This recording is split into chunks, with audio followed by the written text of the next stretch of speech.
السلام ورحمة الله وبركاته. معكم ميمي في قناة فتان كريبر في فقرة جديدة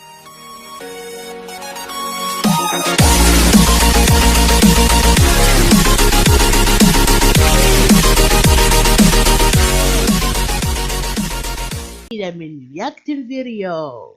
اوكي، اليوم جابت لكم حلقة جديدة او حلقة 21 من The Game Theory. اوكي واو، طبعا لي فترة الحين باقي صح مرة شو والله ما ادري 21 او شيء. المهم The Game Theory صح 22 او 21. المهم طبعا انا مستمتعة او بستمتع اليوم حلقة جديدة، باقي حلقة زي ما انتم شايفين The Game Theory يا جماعة. اوكي يا جماعة، خلينا نشوف موضوعنا اليوم في الحلقة اللي بيحكينا عنه The Mad Patch. فخلينا نشوف ايش الموضوع الجديد او ايش الشيء الموضوع اللي بيخلينا نندمج فيه. اوكي. Dear Diary, yesterday was so amazing. I met such a wonderful guy, and I know just how to get him. He'll be mine by the end of the day. I just know it. I'll tell him that I've solved the lore of his games and constructed a timeline. And once he's there, I'll have him. And once I have him, he'll be mine forever. There's only one thing that could possibly go wrong. What? Uh-oh. How can Mangle be walking around in FNAF 2 before all the animatronics are possessed? How can Springtrap be experimenting with Remnant when he's sealed in a wall? Hey, answer me! I don't know. That's exactly what I worried might go wrong. No! No! Oh my god. Thank Hello, you! Internet! Welcome to Game Theory. Getting burned by hippos since 2018. Not every story has to have significance, you know? Sometimes, sometimes a story is just a story. You try to read into every little thing and find meaning in everything anyone says, you'll just drive yourself crazy. Kinda harsh there, Scott. Speaking of stories, last FNAF theory, I was at the lowest of lows. The survival logbook threw a lot of weird curveballs into the lore that I don't think anyone was really expecting. Reveals like Michael Afton being the bite victim were interesting, but also really difficult to explain away. And that's where things sat until now. With both the release of the final FNAF book, The Fourth Closet, and what seems to be the final FNAF game, Super FNAF Brothers Ultimate. They're all here. And now with both these releases, we're finally in a position to see all the puzzle pieces we're working with, which means one last examination of the franchise from top to bottom, starting with Custom Night this week, and then next week stepping back and looking across the entire timeline to see if we can wrap things up in a neat blood-soaked bow now that we can see all the events and key players. So step through the curtain, Funtime Foxy, because the show's about to start. It's time for me to pull a Candy Cadet and tell you a story. A story of anger that never dies. A story of never-ending suffering. And I'm not just talking about me trying to write these theories. Today, I tell you the story of how Ultimate Custom Night ends the FNAF franchise in the same place where it all began. As soon as you start playing Custom Night, you can tell that Scott's up to his usual tricks. Yeah, that. But beyond being gaming's biggest troll, I mean, Scott has clearly taken a game that most of us assumed was just a fun little add-on to capstone the series and has used it to deliver a full-on 100% canon addition to the franchise, complete with huge lore reveals mostly hidden in character dialogue once you die, which is pretty nice considering you die a lot in this game. A lot. Yeah, I totally let Night Marion kill me at 3 a.m. on purpose. I just really wanted to see what she would say in this case. What, you guys don't believe me? Seriously, I did this game! I did it for the lore! I did it for the lore! Through these death lines, we can immediately start piecing together what exactly is going on here. The first set of lines reveals that we're powerless to escape. You and I will be making music together for a long, long time. This is a nightmare that you won't wake from.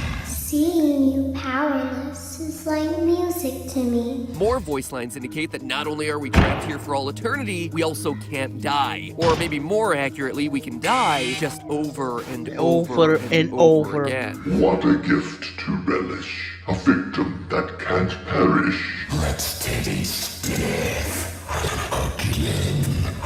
again.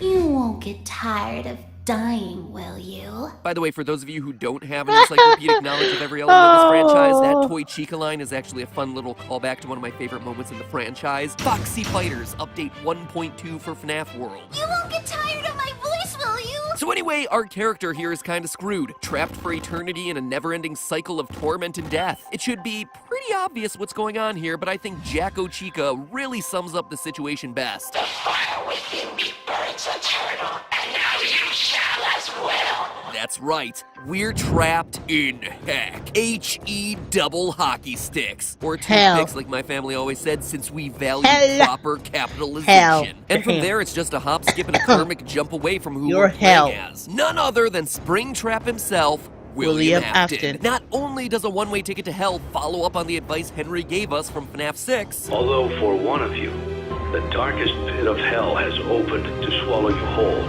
So don't keep the devil waiting, friend. but more voice lines in Custom Night confirm our relationship to each of these characters. We know who our friends are, and you are not one of them. This is a callback to FNAF 4's We're Still Your Friends, Do You Still Believe That, but twisted on its head. If our character were someone like, say, Michael Afton, aka the Crying Child, aka another character who can't die, well then Fredbear wouldn't single us out as not his friend. He's not an enemy to Michael because Michael never did anything to hurt him. I am the fearful reflection of what you have created. William Afton killed Henry's daughter, who goes on to become the puppet. I'm the fear of the on reflection. here is the dark reflection of the puppet, thereby confirming that we're playing as William Afton. Even Ballora offers some clues that we're playing as William. Admit it.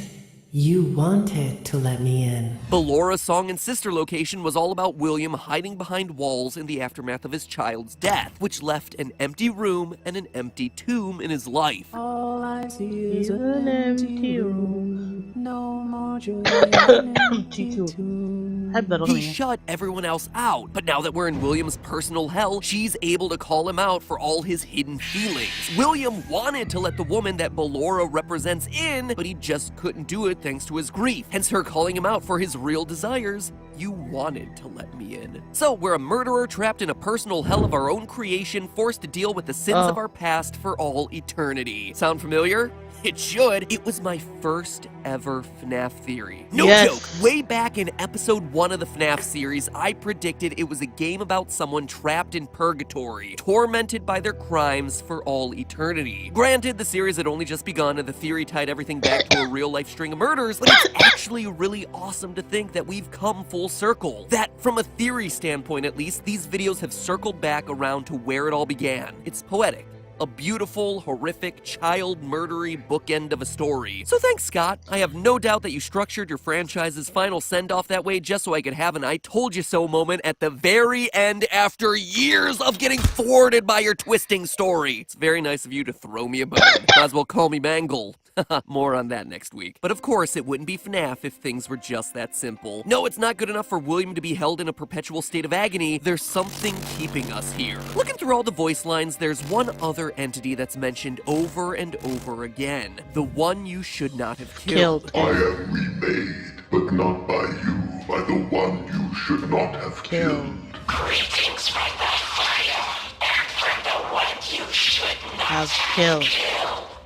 Excuse me, what? The one I shouldn't have killed? You mean Voldemort? Oh, sorry, got confused with Who Must Not Be Named. But seriously, the one I shouldn't have killed in a franchise piled high with underage bodies. Okay, yeah, sure. All those other kids, nah, they deserved it. But that one right there, yep, shouldn't have touched him. Now you're damned for all eternity. Sucks to be you. Anyway, this is the big mystery of the game. Who are they talking about? Well, by picking apart clues from all sorts of different locations, we can start piecing together who this one who must stay vague for lore purposes actually is. First, from the rest of the voice lines, we can identify that this character is a male. I have seen him, the one you shouldn't have killed. He's here and always watching.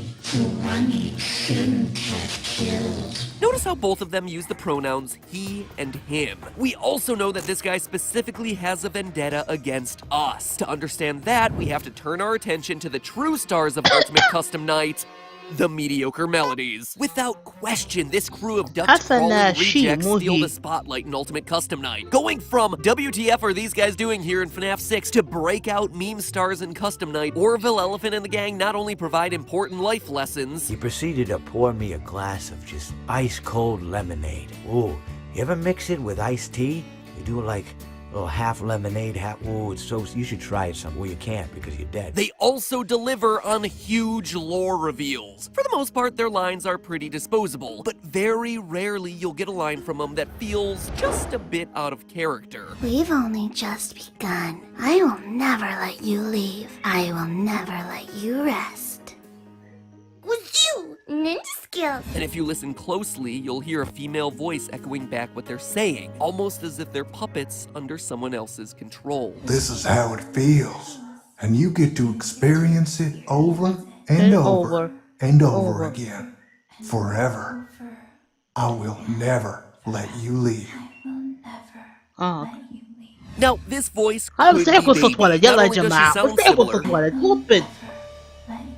I guess you forgot about me. but a clue may also come from the merch. The Funko action figurines of the characters from FNAF 6 all contain one piece of scrap baby. Collect all the figurines, collect all the pieces to form the character, which might seem like just a random detail until you consider that they did the same thing with every character in Sister Location, who would then go on to form Ennard. Each one contained a piece that helped to create what would eventually form the larger whole. Just like Ennard himself, a bunch of the other animatronics all rolled into one entity. This is especially important when you consider that a key reveal from the final FNAF novel, The Fourth Closet, is that William Afton created the living Sister Location Funtime animatronics by extracting remnant from the melted conglomeration of all the OG animatronics and injecting the new robots with it. Thus, all the new robots were alive and sharing a piece of the same set of souls, just like if the pieces of Baby/Ennard had been repurposed to form Happy Frog and her friends. That's why Baby's voice would be heard across all of them. Does that make sense? Good. Now throw it away because there's another explanation here. That this is the voice of the one you should not have killed. As you can tell at this point, Ultimate Custom Night had a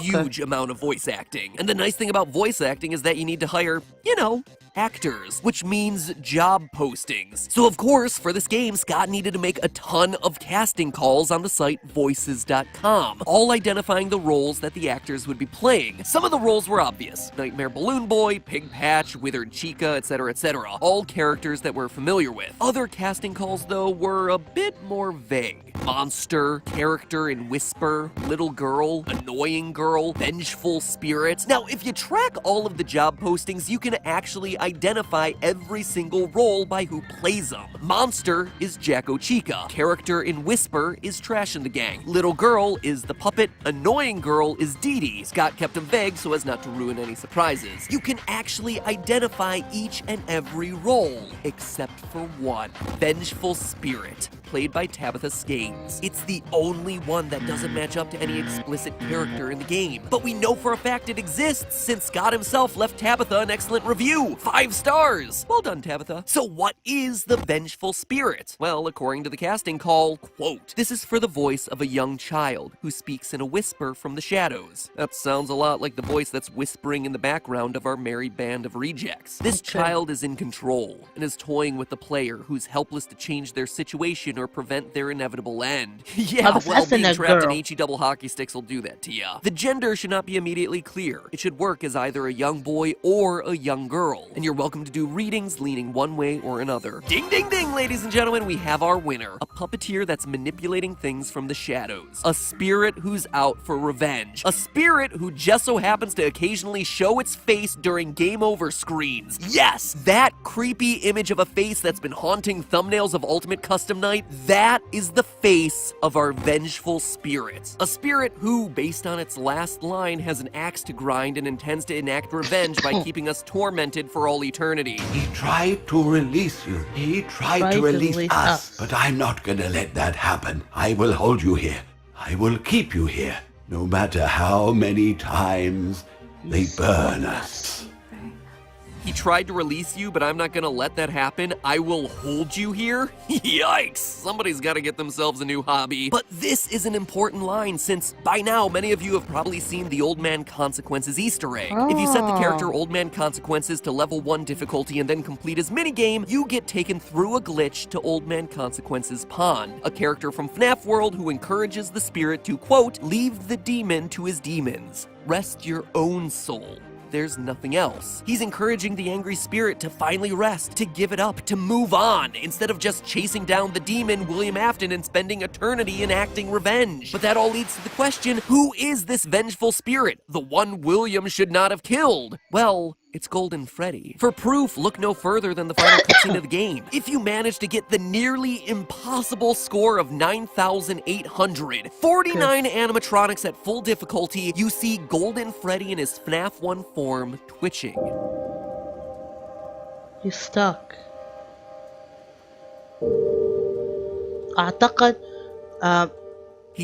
أعتقد إن المعنى هذا في المقطع إن جولدن فريدي عالق. أوكي ما يقدر يطلع من السوت، بمعنى آخر روحه عالق داخل السوت. لكن في احتمال آخر إن احتمال جولدن فريدي ما يحمل روح واحد، احتمال جولدن فريدي يحمل روحين داخل سوت، فهذا اللي أعتقده.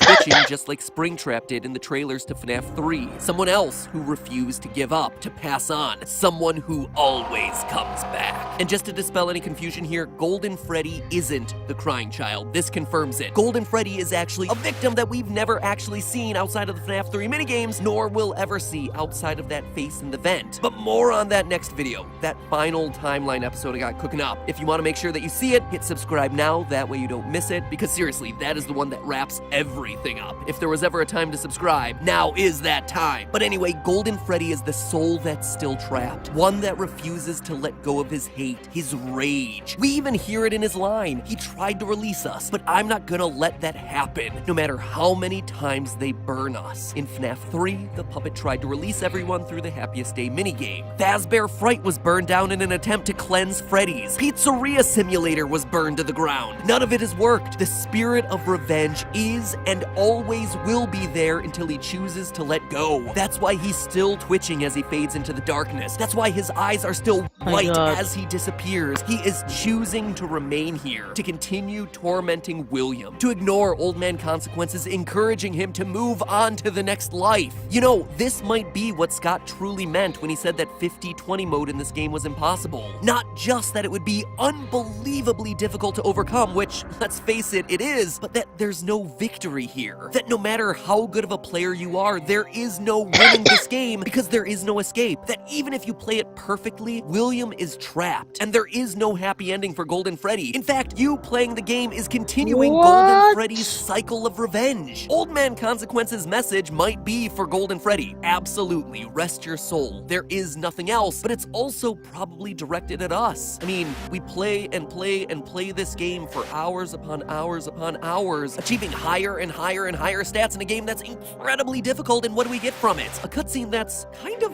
underwhelming. Actually, perhaps Old Man Consequence's message was for Golden Freddy, sure, but also for us. Rest your own soul. There is nothing else. There is no deeper ending here. There is no satisfaction. This is it. And by choosing to play, we keep William's cycle of torment alive. We are literally Golden Freddy forcing William through this over and over and over again, refusing to move on, refusing to accept that there is nothing else. It's perhaps the most satisfying, unsatisfying conclusion in all of gaming. And as far as your gameplay affecting character decisions, well, it doesn't get any more seamless than that. In the end, the truth is as plain as day. You are Golden Freddy. Next week, the grand conclusion as I break down literally everything else in this game and all the other games and the books as we try to piece together one mega final timeline. I told Stephanie the other day that I was reworking the FNAF timeline. She's like, what is this, like the 80th time? And I'm like, yeah, pretty much. So place your bets now as to where you think the events are gonna fall. Make sure you subscribe so you're notified of the new video. And most importantly of all, remember, that's just a theory. A game theory. Thanks for proving me right for a change, Scott. واو واو. اوكي يا جماعة السوق. اوكي، معلومات منطقية، معلومات ضاب واضحة جدا جدا. معلومات اللي يحاول يقولها لنا ذا مات بات، يحاول يقول لنا ان جولدن فريدي، اقصد the soul inside او الروح داخل جولدن فريدي. طبعا هو يريد انتقام، يعني برار وانتقام. بمعنى آخر إن فايف نايت فريدي قصتها لم تنتهي، واحتمال إن هذا السنة حيكون جزء جديد ينزل مفاجأة لنا، وسكوت كوزا بيفاجئنا بمرحلة أو قصة جديدة وعنوان جديدة بالفايف نايت فريدي. اكتب رأيك بالطريقة، هل هذا سيحصل أم هذا غير سيحصل؟ وهل سيتم إصدار فيلم فايف نايت فريدي؟ اكتب هذا كل رأيك في الطريقة يا جماعة. الحين زي ما دائما أقول لكم، إذا عجبكم الفيديو الاشتراك والتعليق وتفعيل جرس التنبيه. كانت معكم في قناة فان تايم كريبر. مي أوت.